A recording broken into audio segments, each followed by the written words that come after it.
Greetings and welcome to the AMC Entertainment Holdings fourth quarter and full year 2023 earnings webcast. At this time, all participants are in a listen-only mode. A brief question-and-answer session will follow the formal presentation. If anyone should require operator assistance during the conference, please press star 0 on your telephone keypad. As a reminder, this conference is being recorded. It is now my pleasure to introduce your host, John Merriweather, Vice President, Capital Markets and Investor Relations. Thank you. You may begin. Thank you, Diego. Good afternoon. I'd like to welcome everyone to AMC's fourth quarter and full year 2023 earnings webcast. With me this afternoon is Adam Aron, our Chairman and CEO, and Sean Goodman, our Chief Financial Officer. Before I turn the webcast over to Adam, let me remind everyone that some of the comments made by management during this webcast may contain forward-looking statements that are based on management's current expectations. Numerous risks, uncertainties, and other factors may cause actual results to differ materially from those that might be expressed today. Many of these risks and uncertainties are discussed in our most recent public filings, including our most recently filed 10-K and 10-Q. Several of the factors that will determine the company's future results are beyond the ability of the company to control or predict. In light of the uncertainties inherent in any forward-looking statements, listeners are cautioned against relying on these statements. The company undertakes no obligation to revise or update any forward-looking statements, whether as a result of new information or future events. On this webcast, we may reference non-GAAP financial measures such as adjusted EBITDA, constant currency, free cash flow, non-GAAP operating cash burn, and operating cash generated, among others. For a full reconciliation of our non-GAAP measures to GAAP results, please see our earnings release posted in the Investor Relations section of our website earlier this afternoon. After our prepared remarks, there will be a question-and-answer session. This afternoon's webcast is being recorded, and a replay will be available in the Investor Relations section of our website at amctheaters.com later today. With that, I'll turn the call over to Adam. Thank you, John. Good afternoon, and thank you, everyone, for joining us today. 2023 marked another year of strong operational and financial gains for AMC Entertainment, affirming the success of our strategic recovery efforts as the industry continues to rebound from the lingering effects of the pandemic. Our determination, innovation, and agility allowed us to adapt to a rapidly changing and unpredictable box office in calendar year 2023. And once again, it allowed AMC to defy Wall Street's expectations, beating FactSet and Refinitiv consensus estimates in Q4 and for full year 2023 for revenue, adjusted EBITDA, adjusted net income, and adjusted earnings per share. As a result of our actions, global attendance at AMC Theaters in 2023 tallied nearly 240 million guests, up 19% over the prior year, and marking the highest annual attendance in the post-pandemic era for AMC.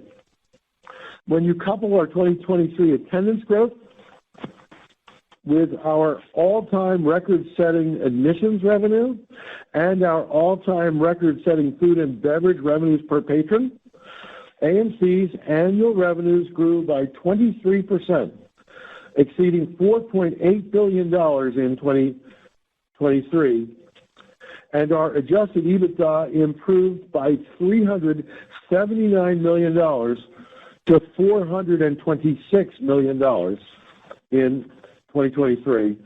It was the highest level for adjusted EBITDA in 4 years, the highest revenues for AMC in 4 years, and in fact, our adjusted EBITDA was up more than 9 times what it was just a year earlier in calendar year 2022. Unquestionably, our positive recovery trajectory continued in 2023. Not enough for where we hope to eventually wind up in the year ahead or the years ahead, but encouraging progress again was made. We're also proud that when you look at the magnitude of our revenue and adjusted EBITDA increases, AMC is outshining several of our largest and most important key competitors in the U.S. and in Europe. One of AMC's most essential accomplishments, which may not be widely understood, is just how efficient we have become after having to adapt to pandemic stresses these past 4 years. Thanks to AMC's increased high-margin food, beverage, and merchandise sales, rising ticket prices, our industry-leading premium large format capacity, a commitment to laser projection, pruning our network of some marginal theaters and replacing them with some clear winners, and of course, holding the line on costs, AMC's internal analysis reveals to us that our contribution per patron is up by some 37% versus what it was before the pandemic. This means that AMC does not need for the industry box office to return completely to pre-pandemic levels for AMC's adjusted EBITDA to dramatically outstrip what we generated historically. Speaking of the box office, let's turn to the domestic industry box office as a placeholder for the size of our industry and to demonstrate our industry's long climb back from COVID. We all know that the box office fell from $11.4 billion in 2019 to $2.2 billion in the height of the pandemic, calendar year 2020. But then the domestic industry box office started on its rebound, up to $4.5 billion in 2021, to $7.5 billion in 2022, and it grew again in 2023 by 21% to more than $9 billion in the year just completed. That is an upward slope for sure. Again, it's not enough, but again, progress has been made. And in looking at the fourth quarter of 2023 in particular, what is particularly noteworthy about the box office is how our company, AMC Entertainment, reshaped the box office and how much AMC benefited from our trailblazing, industry-leading efforts with our highly successful distribution of 2 concert movies, Taylor Swift: The Eras Tour, and Renaissance, a film by Beyoncé. In the fourth quarter, compared to the same quarter a year ago, AMC's revenue grew by 11.5%, and AMC's adjusted EBITDA almost tripled. Literally, all of that increase in AMC's revenue and all of that increase in AMC's adjusted EBITDA is attributable to our having shown these 2 concert movies in our theaters in the U.S. and internationally. They also caused AMC's U.S. market share to noticeably rise. That's because our share on these 2 concert films, the 2 that we not only exhibited but also were the distributor for, were well more than 50% higher than our market share normally. If that's not enough, both of these 2 movies played to rave critical acclaim. Each received a rare A+ cinema score, and the Rotten Tomatoes response was astronomical, with Taylor's film scoring a 99.98 and Beyoncé's film scoring a 97.99. With some $213 million in domestic ticket sales within Q4, these 2 movies added greatly, not only to AMC's bottom line, but to movie theater success across our entire industry, as just these 2 films represented fully 1/9 of the complete fourth quarter domestic industry-wide box office, 1/9 from our 2 movies. Taylor's movie in particular was the single highest grossing movie of them all within the fourth quarter at the domestic box office. And worldwide, at $275 million of gross, Taylor's film also was the highest grossing concert film of all time and the highest grossing documentary of all time. It's hard to believe, but it's true. Only Universal and Warner significantly outgrossed AMC Theaters distribution domestically in the fourth quarter of 2023. With just these two movies, AMC Theaters distribution had a domestic box office gross during the months of October, November, and December of 23 that was only 1.6% less than that of industry behemoth Disney.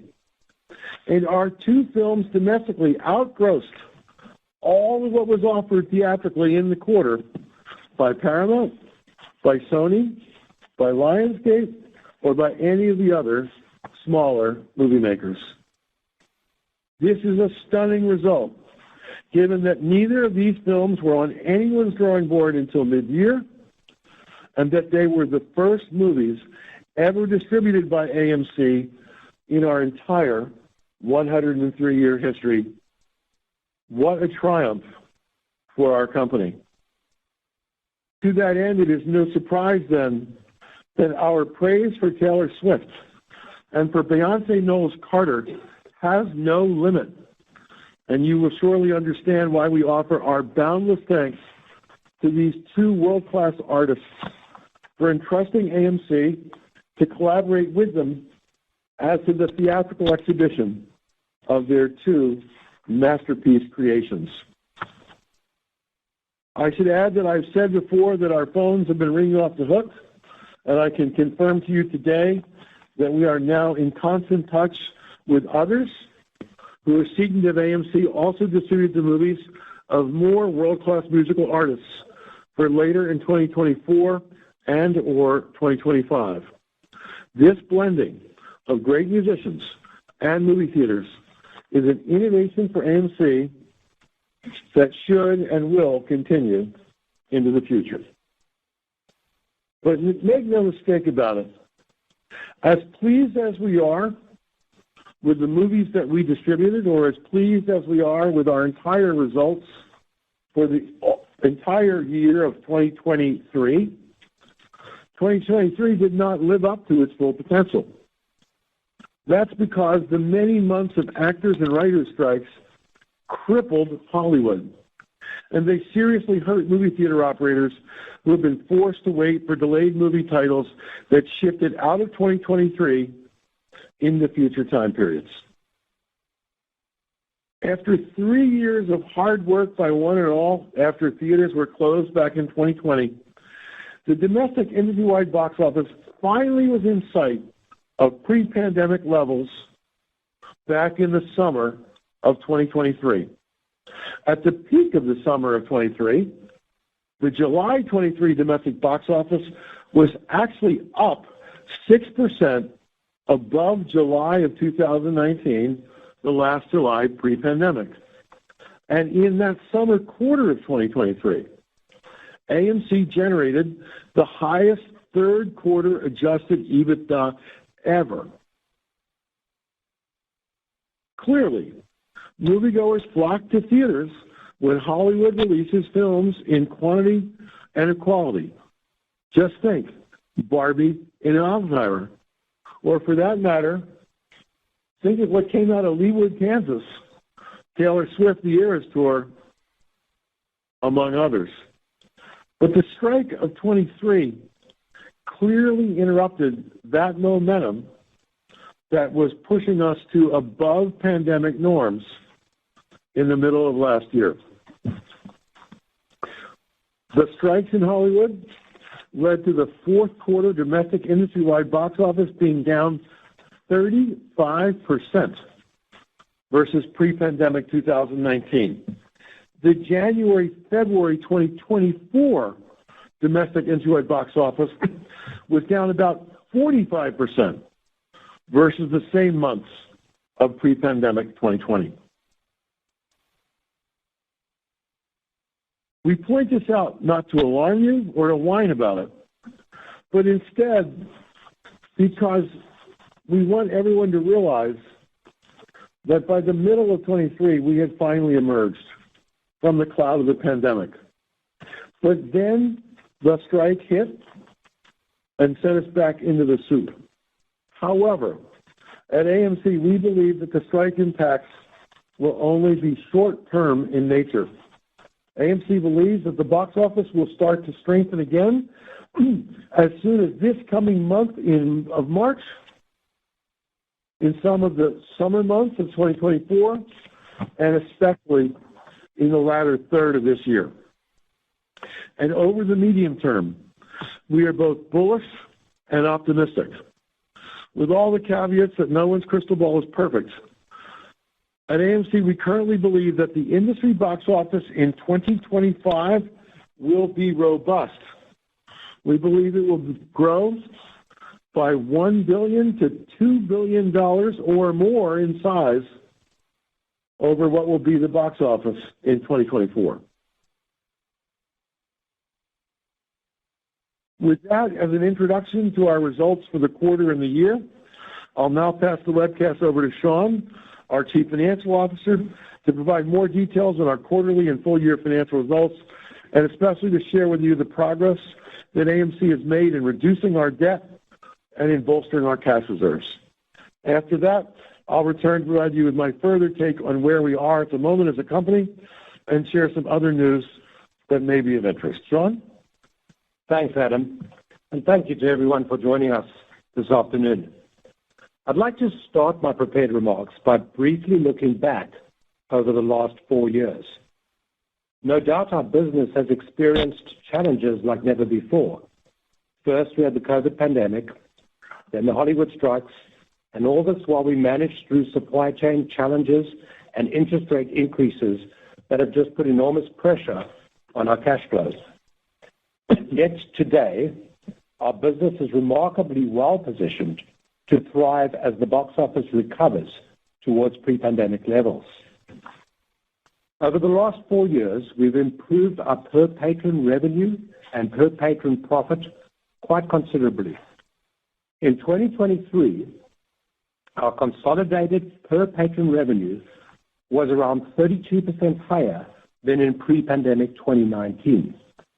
This was driven primarily by growth in food and beverage spend per patron of 45.7%. And we've also increased our contribution dollars per patron. Contribution dollars here defined as total revenue less both film exhibition costs and food and beverage costs. And we lessened this by approximately 37%. So we've increased these contribution dollars per patron by approximately 37%.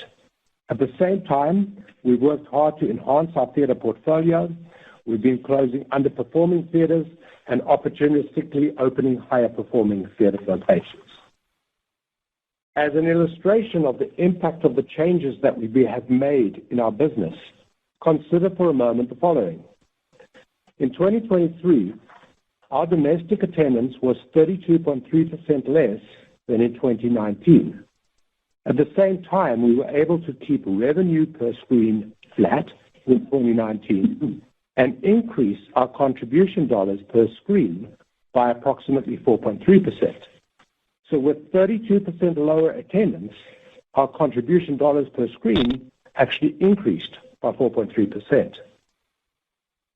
The consolidated statistics I've quoted are in constant currency and help explain why we believe that A, the box office does not need to get all the way back to pre-pandemic levels for us to achieve pre-pandemic adjusted EBITDA. And B, at pre-pandemic box office levels, we should be able to achieve higher adjusted EBITDA than we were able to before the pandemic. And finally, looking back over the last 4 years, we have very actively worked to strengthen our balance sheet by reducing debt and increasing liquidity. It's worth noting that the total principal amount of our corporate borrowings and finance leases at December 31, 2023 was $4.56 billion. This is approximately $451 million lower than 4 years ago at December 31, 2019. And our net debt at December 31, 2023, net debt defined as total corporate borrowings and finance leases less available cash, This number was nearly $1.1 billion lower than 4 years ago at December 31, 2019, prior to the devastating impact of COVID on our industry. At the same time, it's also worth noting that given pressure from a rising interest rate environment and our heightened leverage ratios due to the box office being still well below pre-pandemic levels, our interest expense during 2023 was approximately $70 million higher than in 2019. Now to the results for 2023. AMC generated more than $4.8 billion in consolidated revenue for the year, marking a solid 23% increase compared to 2022. Likewise, adjusted EBITDA increased more than ninefold compared to 2022 to $426 million. And for the first time since 2019, we achieved positive adjusted EBITDA in all 4 quarters of the year. Now, looking specifically at the fourth quarter of 2023 compared to last year, the North American box office grew by nearly 5%, with Taylor Swift's The Eras Tour, distributed by AMC, leading the way. With market share gains, in part from the success of The Eras Tour, and very strong food and beverage per patron growth, our fourth quarter consolidated revenue increased by 11.5% to $1.1 billion. Domestic revenue in Q4 increased by 12.9% as a result of record-setting admissions revenue per patron of $12.83. This is 5% higher than a year ago, and record food and beverage revenue per patron of $8.31. This is an increase of 7.1% compared to 2022. It should also be noted that other revenue grew in total by approximately 32%, and this driven by distribution fees associated with the concert movies, together with increases in retail popcorn sales and sales of movie-themed and AMC-branded merchandise. In our international business, competitive dynamics limited our ability to take price increases without adversely impacting market share. Attendance in the quarter increased by 3.9%, and on a constant currency basis, revenue increased by 2.5%, with admissions revenue per patron decreasing by 1.4% to $9.27, and food and beverage revenue per patron growing slightly to $4.38. Other revenue was in line with last year's fourth quarter. Now moving to cash flow and the balance sheet. We ended the quarter with cash and cash equivalents of $884.3 million. For the full year, non-GAAP operating cash generated, which is a measure representing cash flow from operations after deducting capital expenditures and before both debt servicing costs and deferred rent payback. This was a positive $68.3 million, a $362 million improvement compared to last year. For the fourth quarter, non-GAAP operating cash burn was less than $1 million. CapEx net of landlord contributions was $64.2 million in the fourth quarter, bringing the year-to-date net CapEx spend to $201.7 million, right at the midpoint of our 2023 net CapEx guidance. We expect that CapEx in 2024 to be in the range of $175 to $225 million. From a theater perspective, we continue to actively manage our footprint, and during the fourth quarter, we added 2 new high-performing theaters and closed 9 underperforming locations. This brings the total number of locations closed since the pandemic began to 165, and the total new locations opened to 59, for a net reduction of 106 locations, or 10.6% of the locations at December 31st, 2019. Going forward, as we continue to rationalize the theater portfolio, we will also continue to invest in our circus to enhance the guest experience. To ensure our ongoing recovery and ability to thrive as our industry grows, our top 2 capital allocation priorities must remain the same. One, we must ensure that we have sufficient liquidity to manage through this recovery phase, including the impact of last year's Hollywood strikes. And two, we must strengthen our balance sheet by extending debt maturities and improving our financial leverage, thereby reducing our debt servicing costs. During the fourth quarter, we successfully raised $350 million of gross equity capital. We then repurchased $50 million of debt at an average discount of 20%. We exchanged $105 million of debt for roughly 14.2 million shares of common stock, and we repaid $17.9 million of deferred rent. The deferred rent balance at the end of 2023 was $56.3 million, and we plan to reduce this balance by another approximately $20 million by the end of 2024. Overall, since the beginning of 2023, we have raised $865 million of gross equity capital. We've lowered the principal value of our debt and finance leases by $466 million. We did this through debt repurchases or exchanges of debt for equity, and we have repaid $101 million of deferred rent. This all for a total reduction of debt and deferred rent of $567 million. The debt reduction since the beginning of 2023 has lowered our future annual cash interest expense by approximately $44 million. All told, as of today, we have reduced our debt and deferred rent liabilities by approximately $958 million since the beginning of 2022, so over the last 2 years. Having the flexibility to raise equity capital has been critical to our survival, and it has allowed us to seize opportunities to strengthen our balance sheet and build a foundation from which to thrive as the film exhibition industry recovers. The capital markets actions that we took during 2023 have positioned us to face with confidence the probability of a relatively weak near-term box office, especially during the first half of 2024. While the box office for the first half of the year will likely underperform last year, we are increasingly optimistic about the outlook for the latter half of 2024, and the film slate for 2025 looks incredibly exciting. And now I'll hand the webcast back over to Adam. Thank you, Sean.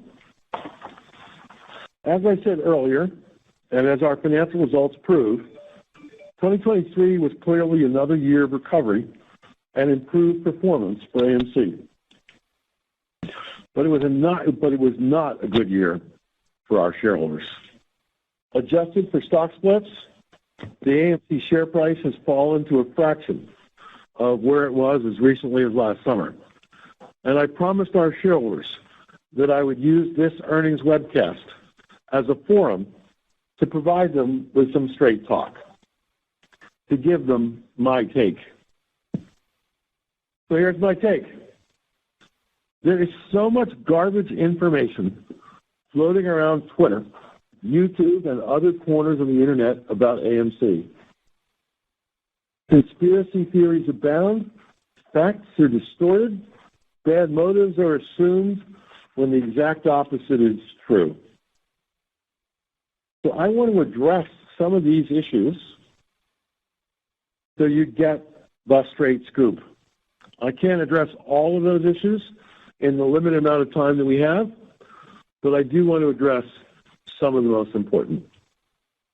First, as to all the hubbub and litigation that surrounded AMC and the Delaware courts in 2023, I want to remind you that our shareholders got the right to vote on our proposed actions.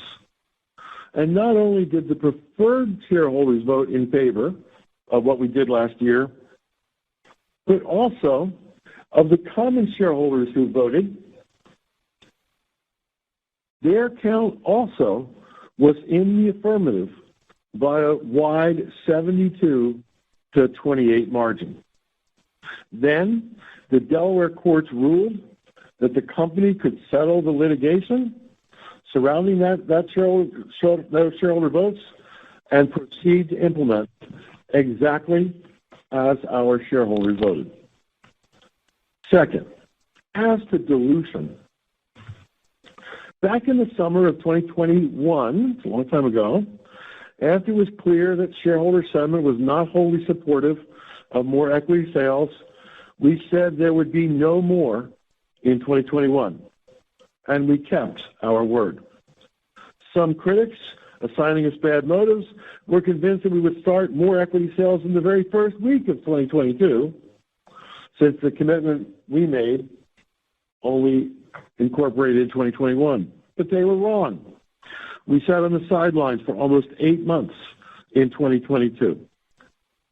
But by August of 2022, we did in fact introduce into the market AMC preferred equity units because, among other reasons, we wish to make it possible for AMC to raise more cash through the sale of shares if we thought it was advisable or if we needed to do so. We were very clear about this in our public disclosures at the time. Between August of 2022 and June 30 of 2023, AMC raised $418 million by selling what were called APEs. AMC's cash position at that end of June 2023 was $435 million. $418 million raised, $435 million of cash. Do the math. Had we not sold those shares, deduct $418 million from $435 million. Big companies, the size and scope of AMC Entertainment, cannot survive with only $17 million of cash on hand. Similarly, in the full year of calendar year 2023, AMC raised $865 million of cash through the sale of APEs and the sale of common stock. We ended the year with $884 million of cash. $865 million raised, $884 million of year-ending cash. Again, do the math. Had we not sold that equity, deduct $865 million from $884 million. Big companies, the size and scope of AMC, cannot survive with only $19 million of cash on hand. We did, in dilution, what was absolutely vital for your company to do to get through the many challenges that have been thrown our way. The absolute smartest way for AMC first to survive and then eventually to be in a position to thrive is to have robust cash reserves. Period. Plain and simple. There can be no argument. Cash is king. Third, from time to time, there have been matters related to the trading of AMC stock that have been of concern to some of our shareholders. As but 3 examples, the absolute number of failed-to-deliver shares, synthetic shares, or the length of time AMC Entertainment was on the threshold list, among others. We dutifully have kept the New York Stock Exchange and appropriate regulatory bodies well informed, and we make frequent public filings. But here is a key reminder and clarification. AMC is a company that is listed on the New York Stock Exchange, but we are not the stock exchange itself. Frankly, we have no ability to regulate or enforce trading practices on the stock exchange. And as much as some of you may wish it to be otherwise, our business is the exhibiting of movies in theaters. We are not in the business of reforming the financial markets overall.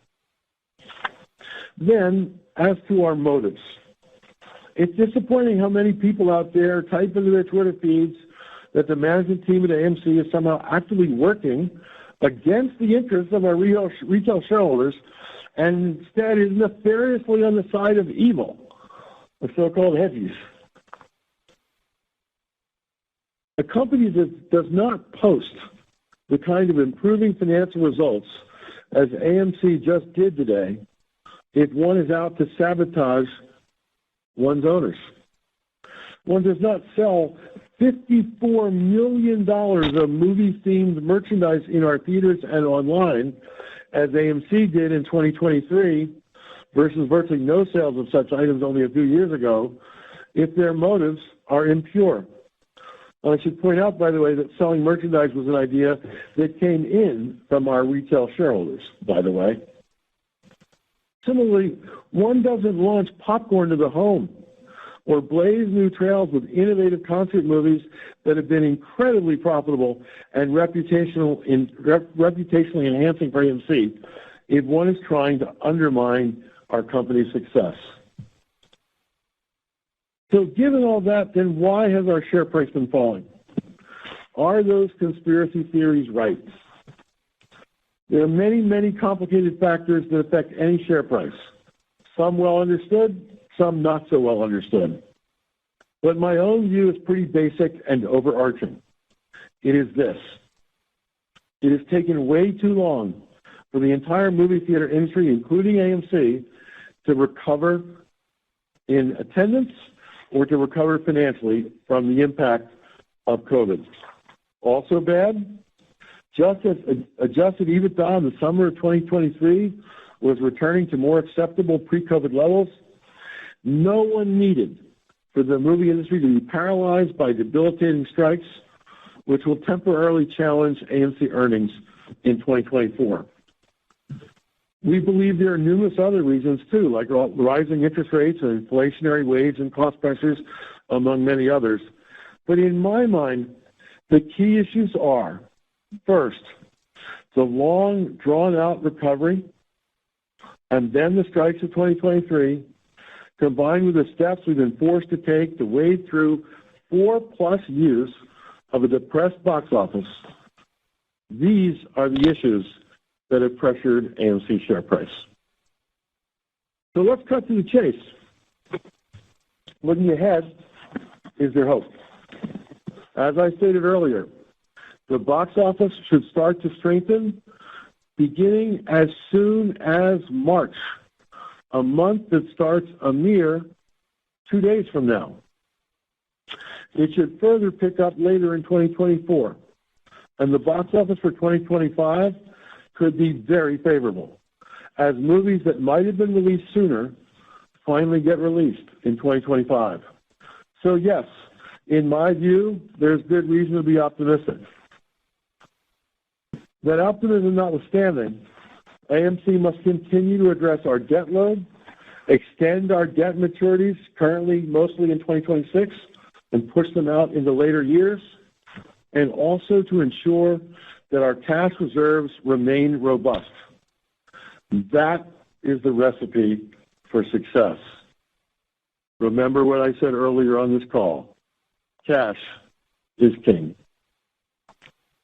At AMC, our strategy is sound. Run the best company we can. Please our guests at theaters and serve them well. Prudently innovate. Drive the most earnings we can. Reduce debt, extend debt maturities, and have the cash reserves on hand to outlast the tough times. Doing all that, which is what AMC has been doing so well over these past several years, is what makes me optimistic and confident about the future. Because as the clear leader of the movie theater industry and the clear leader by a wide margin, AMC is doing all the right things. There's one more topic that I want to raise before we turn to your questions. And that is our interests, meaning the interests of our shareholders, and my interests as CEO of the company and as a shareholder myself are perfectly aligned. I personally am AMC's largest retail shareholder. So, as your shares rise in value, so do mine rise. As your shares fall in value, so do mine fall. In the last 6 months, as the AMC share price has dropped, I personally have lost tens of millions of dollars in the value of my AMC shareholdings and in my granted but unvested stock. I assure you that focuses the mind. In my stock losses, I share in your frustration, I feel your pain, and I'm heavily incentivized to get the value of your AMC shares back on the right track. In the past 2+ years, I have been a holder of AMC stock, not a seller. Indeed, I have not sold a single AMC share since January of 2022.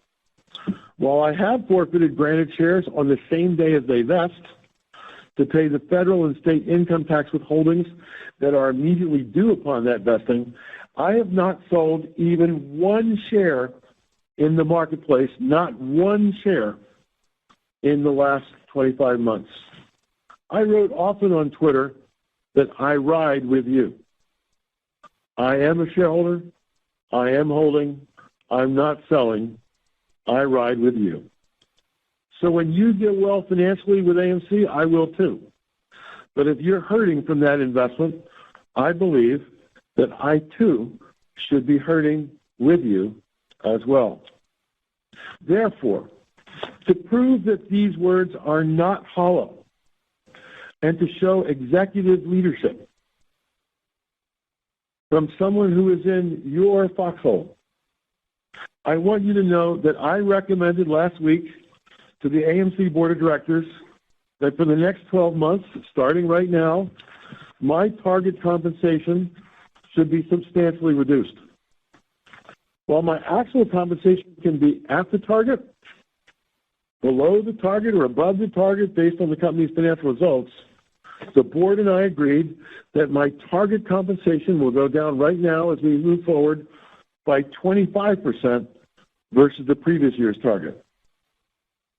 And maybe even more relevance, if you compare my new lowered target compensation against my actual compensation for the past year, as most recently publicly reported, that's actually a 50% reduction in my potential compensation in the year ahead.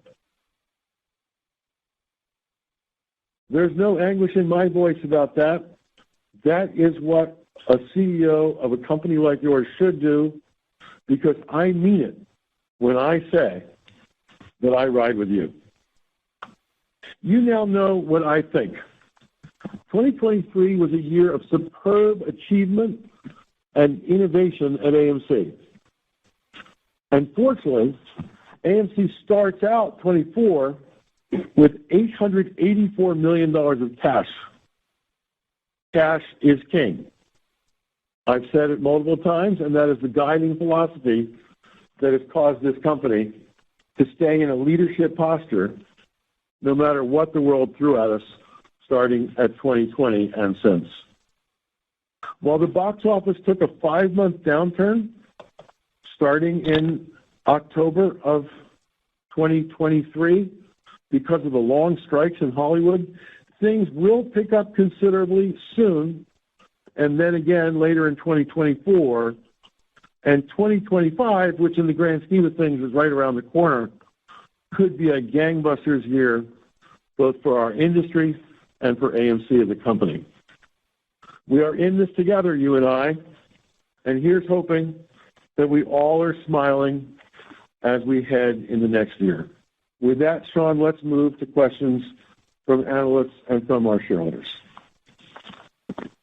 Thank you. Ladies and gentlemen, at this time we'll conduct our question and answer session. If you would like to ask a question, please press *1 on your telephone keypad. A confirmation tone will indicate that your line is in the question queue. You may press *2 if you would like to remove your question from the queue. For participants using speaker equipment, it may be necessary to pick up your handset before pressing the star keys. One moment while we pull for questions.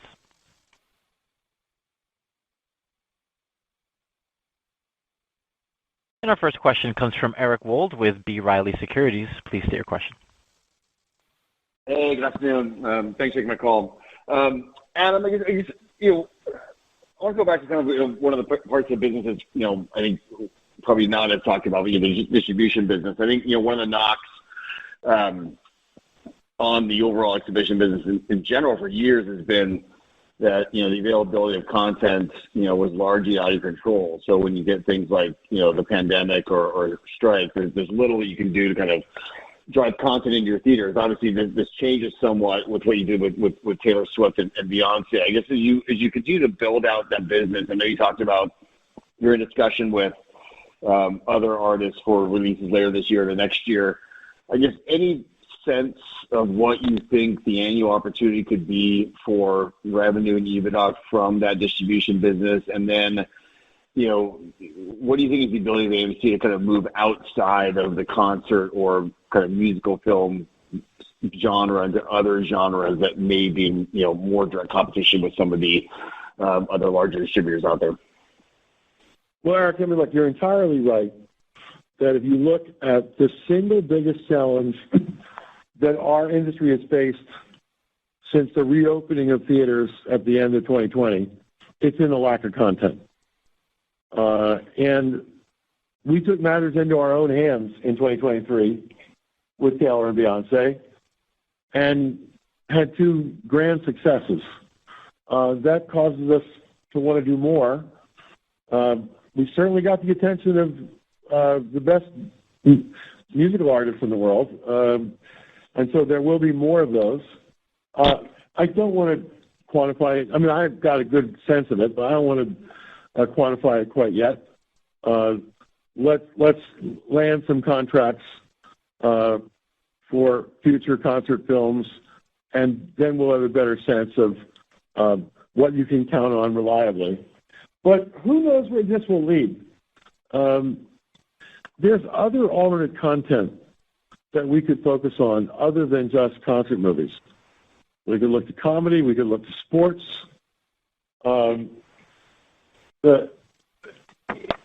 When you think about the movie theater industry, it's a dirty little secret that the industry only sells about 15% of our tickets. I used to work in the airline industry. We sold like 75% of our tickets, not 15. There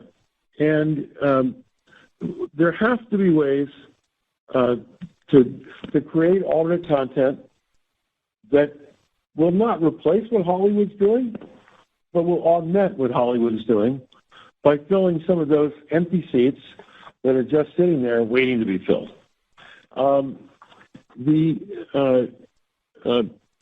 It also does sort of cause us to think, what other ways can we generate movie content in our theaters inexpensively?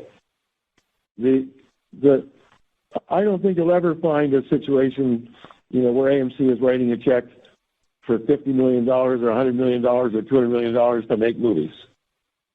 But there are some interesting ways to collaborate with movie makers to take movies that might not otherwise get made and get them into our theaters and into some other theaters of our friends in the industry, both in the U.S. and abroad.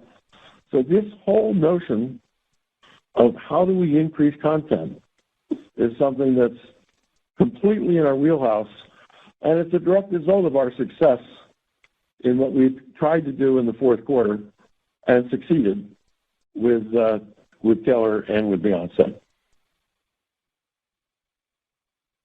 Thanks, Adam. Appreciate that. Thank you.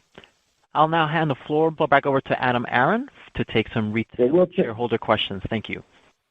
We'll take it, Diego. We have had retail shareholders send questions in.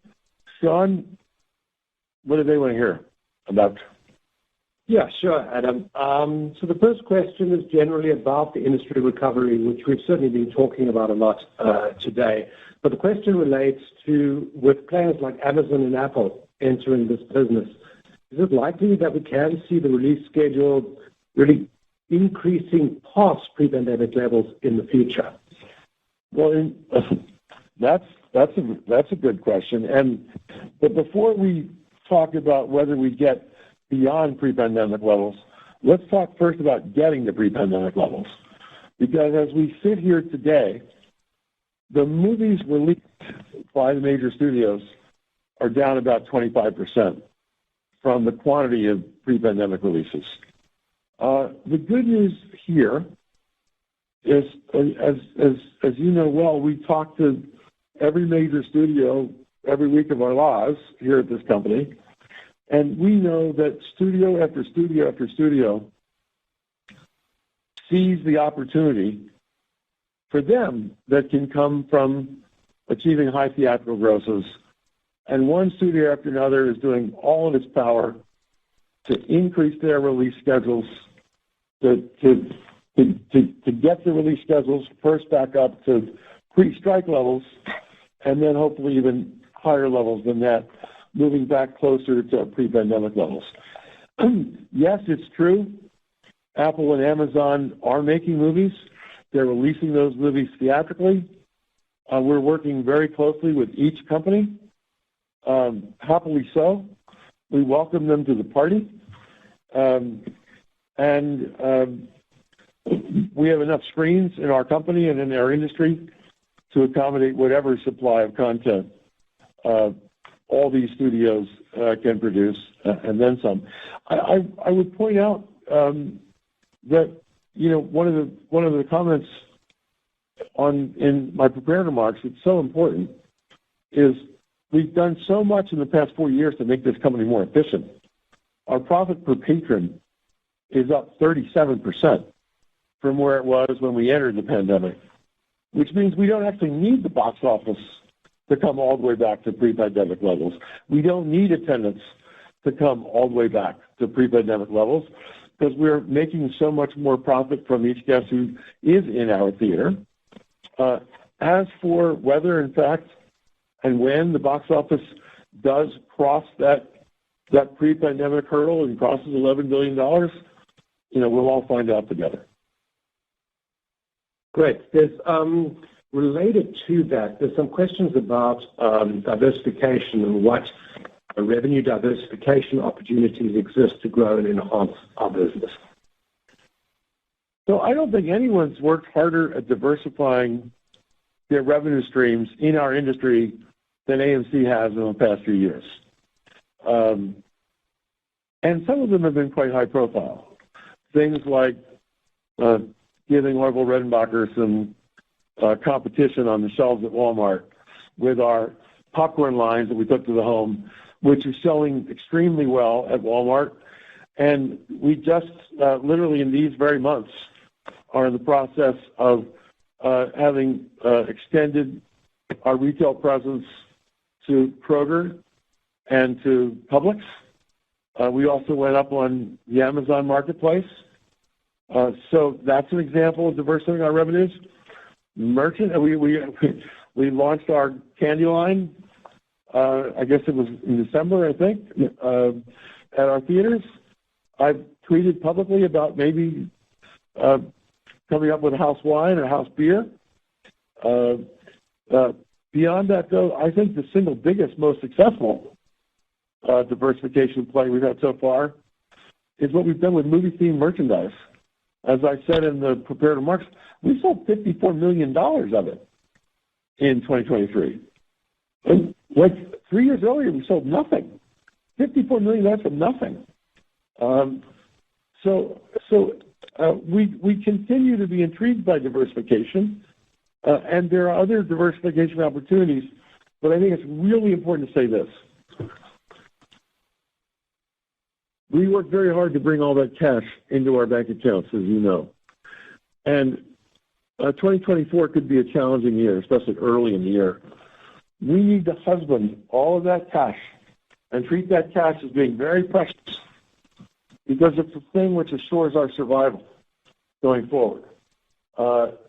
Therefore, if we're going to look for diversification plays, we have to do so in a capital-light way.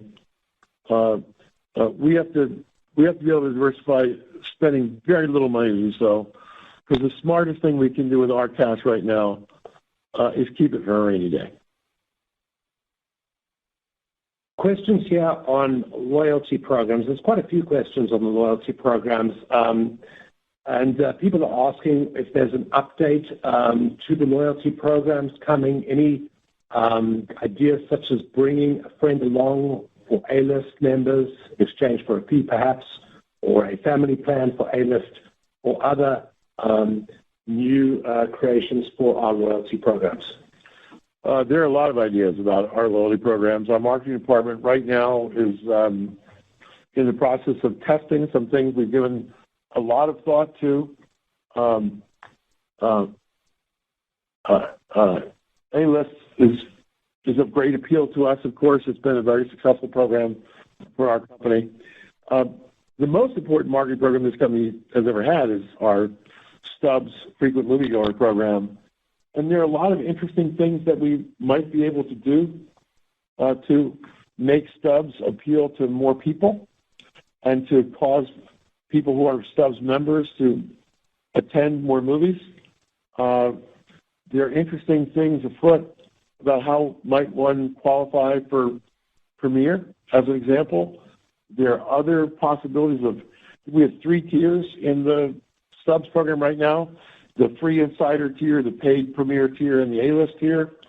There's talk of creating a 4th tier of Stubs, somewhat in between the Premiere level and the insider level, with new benefits. We're going to test right now, research and test right now for possible rollout later this year. And then there's a program near and dear to my heart, which is a loyalty program of another sort. It's called AMC Investor Connect. We have over 1 million members of AMC Investor Connect. These are our shareholders who've registered with us and told us that they're interested in our company. They're either current or former shareholders. We've been in frequent communication with them. We've had lots of advanced screenings for them. We've given them some free this and that, some free popcorns and some free drinks and other things. One of the things that we will definitely be doing in 2024 is reinvigorating AMC Investor Connect, adding more benefits to it, because we know how loyal and those AMC Investor Connect members are to AMC. We want to thank them for their loyalty and encourage them to visit our theaters over and over again. Those are just some of the things we're working on, but watch this space. You know, I might add that, you know, I think one of AMC's greatest strengths over the past decade has been, I think we've been the preeminent consumer marketer in our industry. Just think about the Nicole Kidman campaign, for example, that took on like a cult-like nature. It really hit into the American zeitgeist.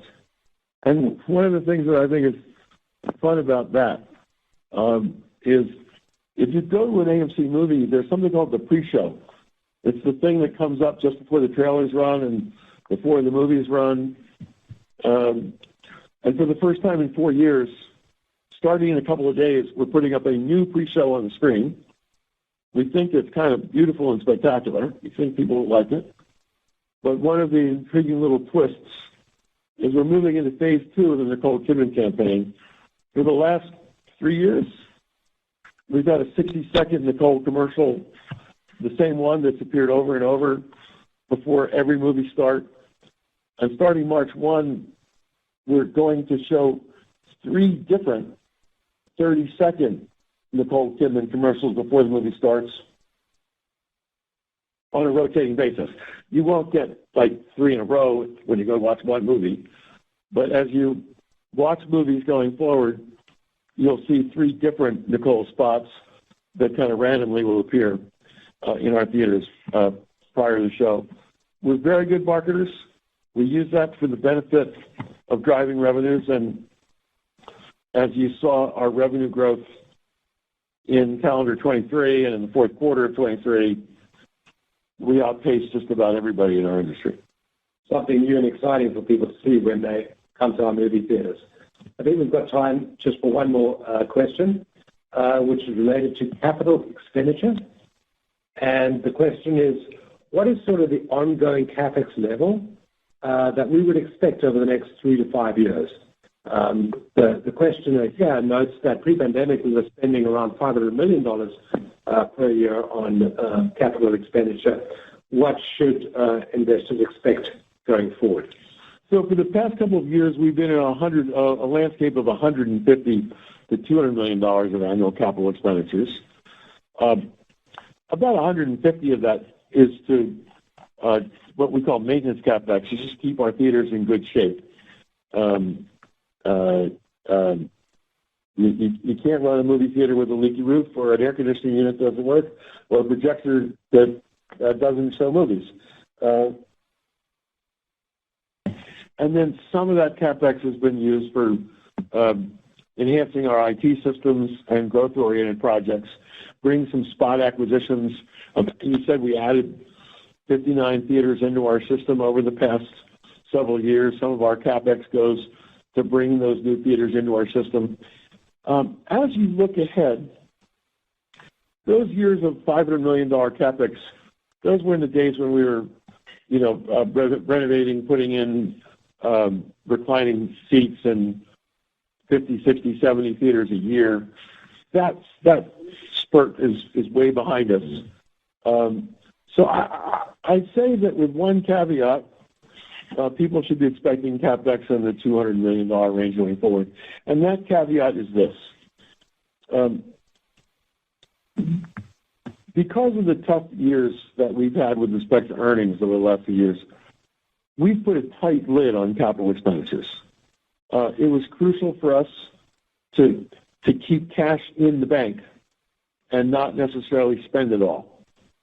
There are some obvious growth projects that if we were to raise an additional $50 to $100 million, for example, and we wanted to reinvest that back into our fleet of theaters, if that was something that would produce the highest and best return on that investment, it would have to produce a return on investment higher, for example, than buying back our debt at a substantial discount, which we've done a lot of in the past year or two. There's just some obvious things that are low-hanging fruit where we know the payback would be quick. And the most obvious of them is this.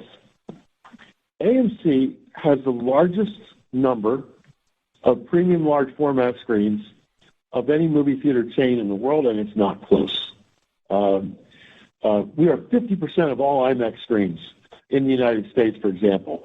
We're 100% of all the Dolby Cinema screens in the United States, for example.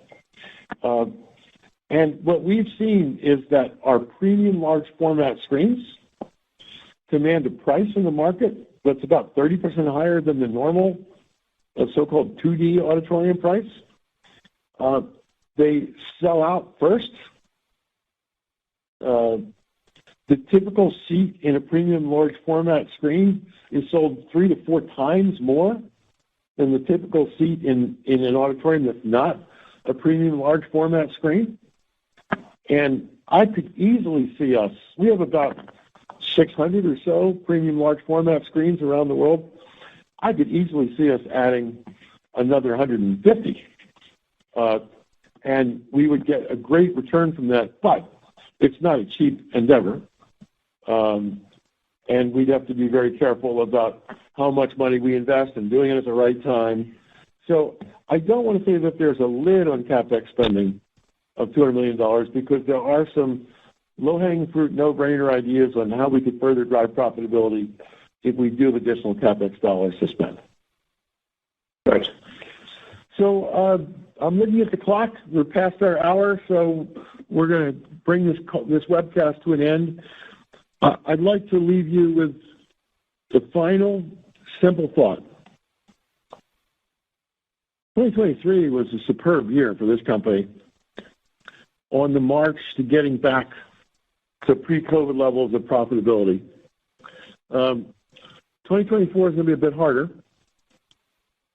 but 2024 is going to get a lot better starting tomorrow because Dune opens in all of its glory, and we're expecting it to be a big and successful movie. We hope you all buy tickets, go to the theater, be amused, be entertained. And as we look further beyond just this weekend, and we look ahead to the next year, which is, as I said, right around the corner, we really think 25 is going to be an incredible year for our company and should be the just as 2023 was the best year since COVID, we're thinking 2025 is going to leave 2023 in the dust in terms of how potentially good a year 2025 is going to be. So we're optimistic, we're confident, and we'll see you all at the movies. Thank you for joining us today. Thank you. This concludes today's conference. All parties may disconnect. Have a good day.